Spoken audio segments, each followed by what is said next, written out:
Coming up, Indonesia government and charity organizations join hands to try to solve their frequent flooding problem. We take a look back at Tzu Chi's disaster relief efforts for the Great East Japan earthquake in 2011. Welcome to DaAi Headlines. I'm Mary Lee. Thank you for joining us. We start today's program in Southeast Asia. To solve Jakarta's recurrent flood problem, the Indonesian government and several NGOs joined hands in hopes of coming up with a solution to the long-term crisis. Next, let's take a look at the plans that are being put into place to reduce the human and economic losses from the frequent flooding.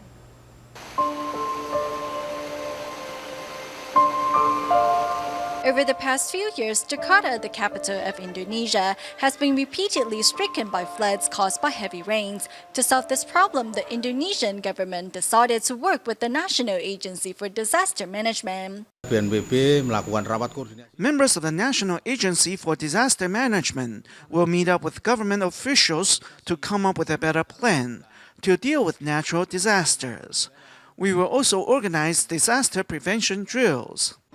The Indonesian Forum for Environment, the largest environmental NGO in the country, has also been organizing seminars in 28 different provinces to educate the public on the importance of disaster prevention. Seperti saya baru-baru ini di Bekasi gitu ya. I have been encouraging members of the public to store at least 5 gallons of clean drinking water at home.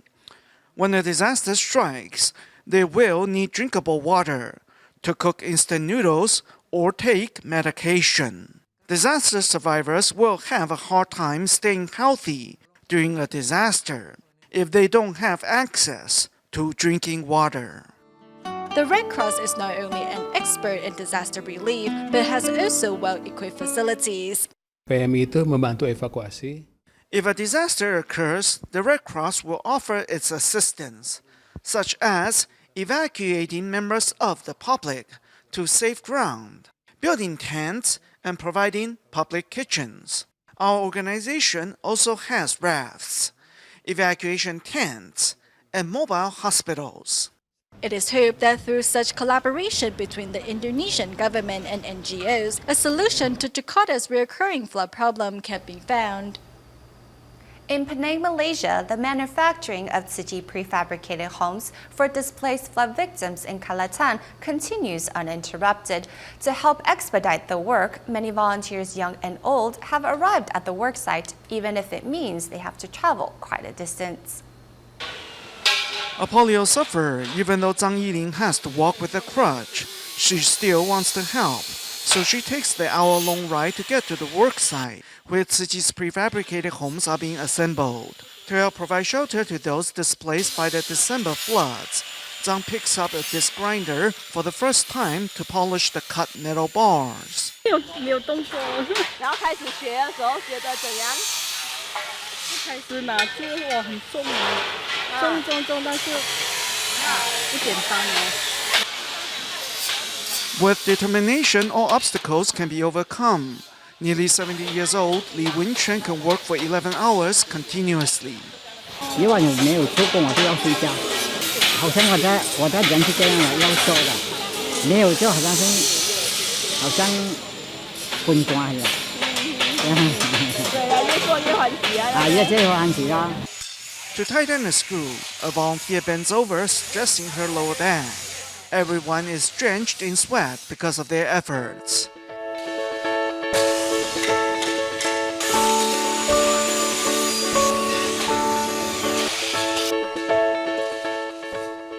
Here, women can even do men's work. Starting from dawn and finishing at dusk, the volunteers pour their hearts out because they care. In traditional Chinese culture, death is deemed as a misfortune. To a Buddhist, however, death is just another rite of passage, and often disciples will chant Buddhist scriptures to send off the deceased and soothe his or her family members. Tzu Chi volunteers have long upheld such practice and performs it for fellow Tzu Chi members and volunteers without charging a dime. But lately, they have been accused of seeking payment for such service. In the following report, we find out the truth.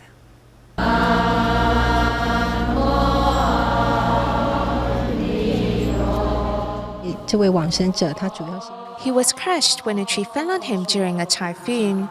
We didn't have much time, so after we heard the news, in just 2 hours, we arrived at the deceased's home. 2个小时之内我们到达。 Despite the superstitions of visiting the home of a recently deceased, volunteers do not shy away from their responsibilities. Instead, their hearts are filled with blessings to send to the deceased and his family. 一个电话打一个。 We call each volunteer on the phone and invite them. We tell them clearly the address and the contact number. There are always people who are unavailable to come, so we call up to 20 people. Usually 5 or 6 show up. Regardless of their numbers, volunteers sincerely chant each verse, because in Buddhism, reciting scriptures for the dead helps to pass on good merits to the deceased. 请我们家属。 They asked the family members to sit up in front, and they sat in the back chanting. 念着那个阿弥陀佛。有提到像是要收费吗？没有，没有，完全都没有。 No, nothing of that sort. So I think this idea of them seeking payment is quite ridiculous. 那个就师兄师姐们来。 Around 10 Tzu Chi brothers and sisters came to chant sutras on our behalf. They didn't ask us for anything. They even brought their own drinking water. They came with a pure heart and didn't seek to gain anything from us. 求什么东西这样。 In the wake of the Trans-Asia Airways plane crash on February 4th, Tzu Chi volunteers quickly mobilized at the disaster site and funeral parlor, hoping to provide a sense of comfort in the days following the tragedy. 80到100，然后我们就。 On the second day, our numbers increased from 80 to 100 volunteers. We then were able to have 2-hour shifts. Per shift, we would have about 100 volunteers. We held the sutra chanting from 8 a.m. to 6 p.m. Turning their blessings into something physical, the Tzu Chi volunteers spread their well wishes by chanting scriptures for the deceased. Taiwan's booming high-tech industries rely on the import of precious metals to keep their businesses going, since Taiwan has no precious metal mines, and some of these vital metals can be extracted from electronic waste. The government came up with the idea of importing electronic waste as a way to harvest precious metals. However, Taiwan already has a problem processing the electronic waste it produces domestically. Not to mention, the pollution caused by such waste exposes all Taiwanese to serious carcinogens. Here's more in our report.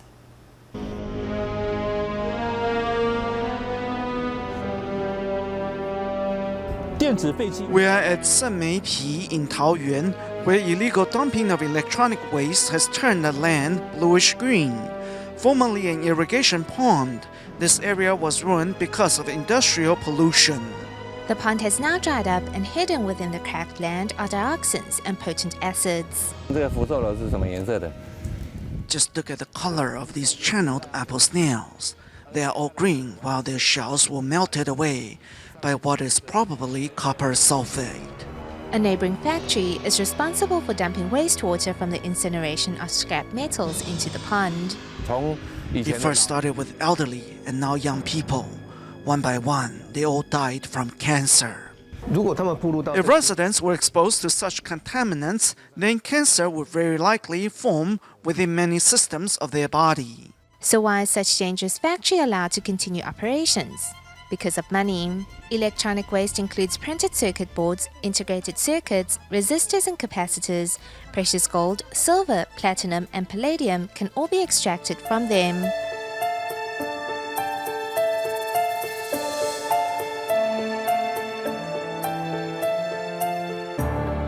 The poor in many developing countries have dived into the electronic waste processing business in search of wealth, only to bring harm to the environment and their health. As people become more aware of the problem, even China has banned the import of electronic waste.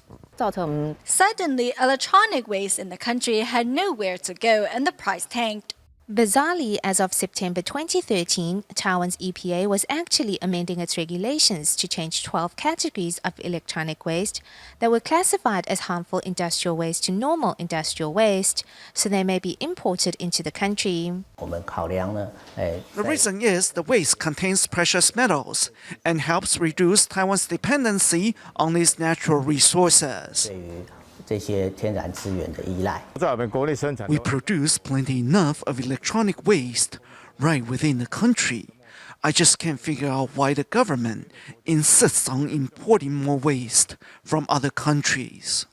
Most of the waste processing plants are not licensed, and even if the waste is processed legally, it is still a burden on the environment. Acid baths and electrolysis are used to extract the precious metal from electronics, producing heavy metals and toxic mud as byproducts, while the brominated flame retardants within the plastic components are harmful to the human body as well. Within consumer electronics and appliances are plenty of brominated flame retardants, which become a carcinogen when burned.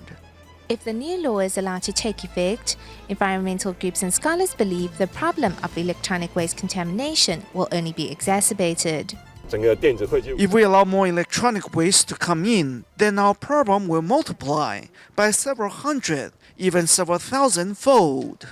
The profit reaped from importing and processing electronic waste and the cost to our health and environment must be carefully evaluated. Though we have established regulations regarding the processing of electronic waste, the point is no one is enforcing them. It's just the same as the recent food safety scandals. No one was making sure unlawful additives were not added to our food, which led to disastrous consequences.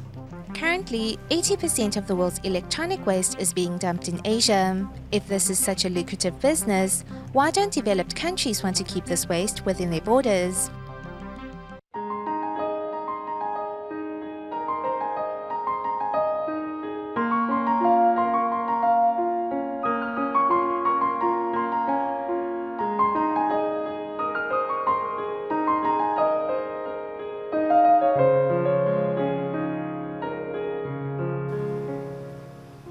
It has been 4 years since the Great East Japan earthquake on March 11, 2011.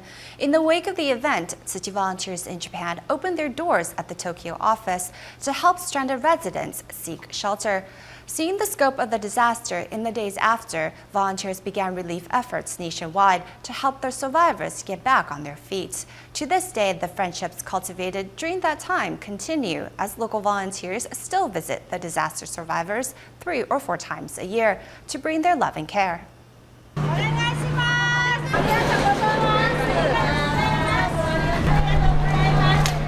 In 2011, a magnitude 9.0 earthquake struck Japan. Every year since then, Tzu Chi volunteers in Japan remember that day as if it was yesterday.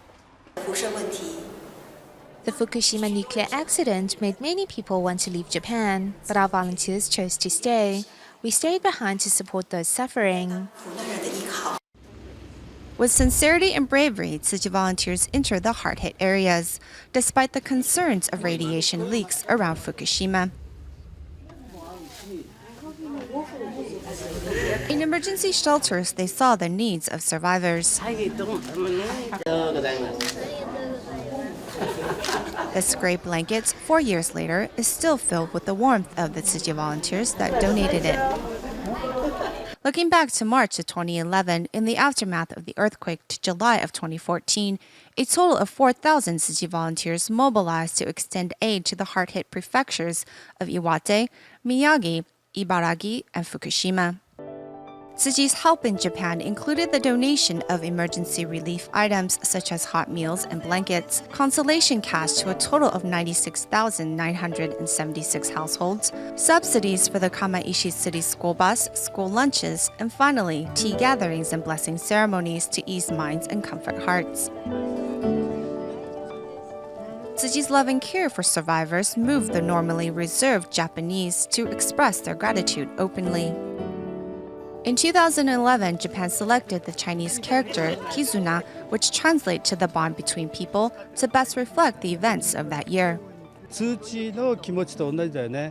thanks citizens who have traveled far to get here to receive their aid. The residents in turn are thankful to us for getting the relief they need as well. Together, both sides hold the same heart of gratitude.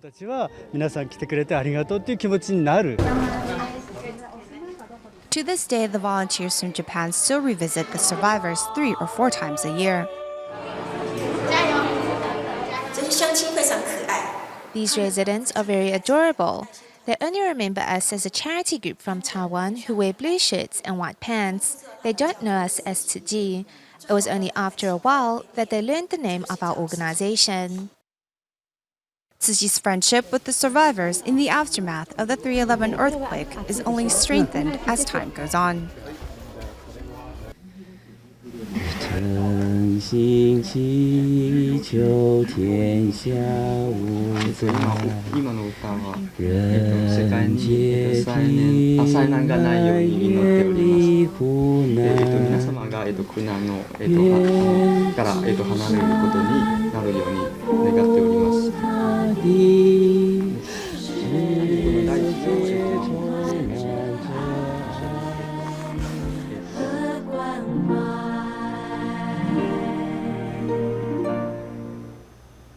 In the aftermath of the 3/11 earthquake in Japan, many Tzu Chi volunteers in Taiwan traveled to Japan to help.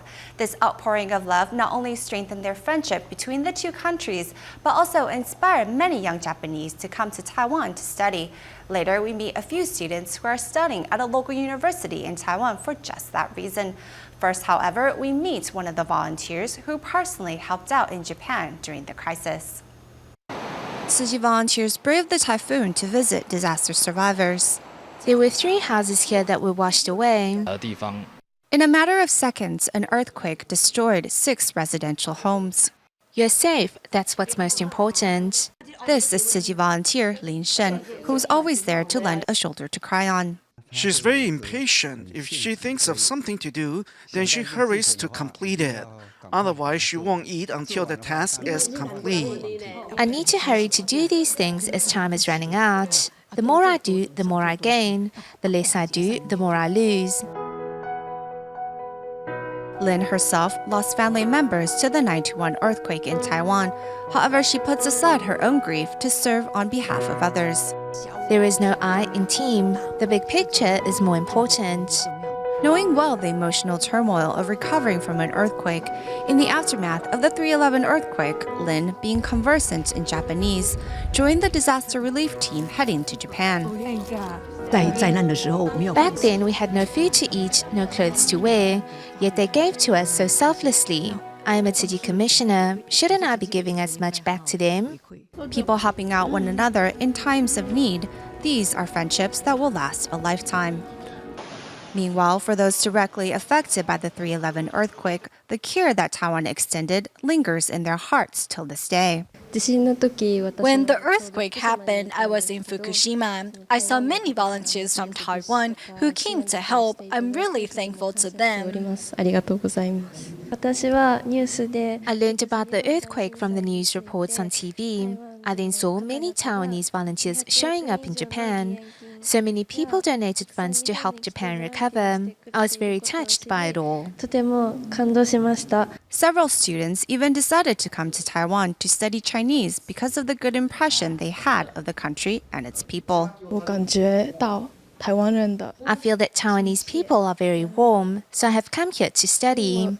I feel that Taiwan is such a good country to be in. The Taiwanese are very friendly towards the Japanese people. Among the Tzu Chi volunteers who visited Japan to help in the relief efforts was husband and wife pair Liao Songyue and Liu Qingling. Our efforts 4 years ago were really worth it. They felt our love and were able to recover. Now they are willing to pay that love forward. By giving selflessly, we don't need to care what others think. We're doing this for the benefit of society. Love is not bound by borders, and in helping out one another, good affinity and friendships are created to last a lifetime. Thank you, Taiwan. Since the establishment of the Guansan Tzu Chi Hospital in 2000, a group of hospital volunteers have been on site offering their assistance when and wherever needed. Following, we meet 2 hospital volunteers who have dedicated themselves wholeheartedly to improving the hospital's quality of service. Here's more.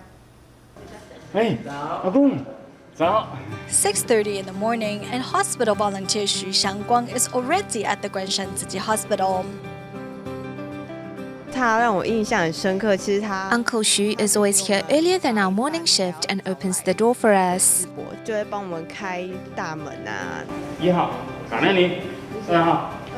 Acting as the medium between patients and the hospital staff, medical volunteers are instrumental in helping the hospital improve its service quality.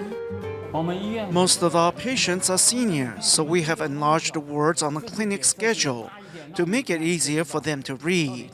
Not a lot of hospital pays attention to little details like this. Offering their services when and wherever needed, volunteers make sure all the equipment is ready before the medical staff begins their day. The hospital only has a few consulting rooms, so it needs to share many things. It is more time efficient if we help doctors and nurses prepare everything beforehand. 第一个早到晚归，没有晚归。你怎么都知道？啊，我是慈济常客啊，到这里服务精神了，又客气。For his years of selfless dedication, Xu Xiangguang was given the nickname the protector of the Guanshan Tzu Chi Hospital. 我们医院的 Normally, the length of a patient stay at our hospital is about 1 to 2 days. I think the volunteers have lightened up the mood here, which in turn helps patients recover from their illness faster. The hospital volunteers' presence can also be seen at night. Among the evening volunteers are Tu Huaguang and his wife. Besides tending to patients' needs, the couple also volunteers as media volunteers. While recording the efforts of medical personnel and volunteers, the couple also makes sure to look after the well-being of the recipients. Tu and his wife have documented more than 80% of the news coming from the Guanshan Tzu Chi Hospital. All their equipment has been purchased out of pocket. I think Brother Tu has purchased a total of 3 video cameras over the past 10 years. He has already used up 2/3 of his retirement pension to do so. I'm extremely touched by his commitment. Tu and his wife only earn approximately $300 per month by selling recyclables. Despite their limited income, the couple remains firm in their decision to volunteer on behalf of the Buddhist NGO. Everything is all right as long as we have food to eat. After witnessing suffering firsthand, the couple decided to embrace a more frugal lifestyle. There are still a lot of people living on the fringes of society. We need to care for the needy, especially seniors, and those suffering from illness. Thinking about those living in poverty, Tu can no longer hold back his tears. Tzu Chi volunteer Li Jingzhao, a former care recipient, says the Buddhist NGO gives her the chance to pay the love forward. Master Zhen Yin established the Buddhist NGO so we have a chance to give back to society by helping those in greater need. I think it is a blessing to be able to give. Thanks to selfless dedication of the hospital volunteers, the Guanshan Tzu Chi Hospital has become a role model for many hospitals to follow. Tzu Chi volunteers in福鼎, China recently hosted an event to promote recycling to members of the public, where recycling volunteers were invited to share their experience. We will leave you with these images at the end of the show. Thank you for watching DaAi Headlines. See you next time.